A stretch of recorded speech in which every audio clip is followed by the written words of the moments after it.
കൂവ പായസം, നല്ല നാടൻ കൂവ പായസം. പാലക്കാട് താമസിക്കുന്ന ഞാൻ ചൂടിനെ പറ്റി പറയേണ്ട ആവശ്യമില്ലല്ലോ അല്ലേ.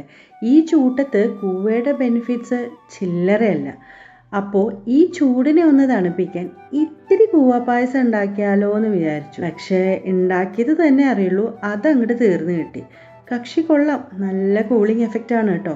1 കപ്പ് കൂവപ്പൊടിക്ക് 2 കപ്പ് ശർക്കര, പിന്നെ ആവശ്യത്തിന് വെള്ളവും. കൂവ ഒന്ന് വെന്ത് വന്നതിന് ശേഷം മാത്രം ശർക്കര ചേർത്താൽ മതിയാവും. ഇത്തിരി വെള്ളത്തോടുക്കൻ ഉണ്ടാക്കിയാൽ നല്ല സ്വാദാണ് കേട്ടോ. ഇത് വീട്ടിലുണ്ടാക്കിയ കൂവയായതുകൊണ്ട് അരിച്ചെടുക്കേണ്ട ആവശ്യമില്ല. ഇനി വേണ്ടത് നാളികേരമാണ്. അത് അപ്പോൾ തന്നെ ചിരകിയ നാളികേരമാണെങ്കിൽ വളരെ നല്ലത്. ഗ്യാസ് ഓഫ് ചെയ്തിട്ട് നാളികേരം ഒന്ന് തിരുമ്പി എടുത്തതിന് ശേഷം മാത്രം ചേർത്താൽ മതിയാവും. ആ ഉരുളിയുടെ ചൂടുകൊണ്ട് വേണം നാളികേരം വേവാൻ. നല്ലതുപോലെ ഇളക്കി കഴിഞ്ഞാൽ കൂവ പായസം റെഡി. അപ്പോൾ ഇത്രയേ ഉള്ളൂ. നല്ല കൂവപ്പൊടി കിട്ടുകയാണെങ്കിൽ ഉണ്ടല്ലോ, ഒന്ന് ട്രൈ ചെയ്ത് നോക്കാവുന്നതാണ്.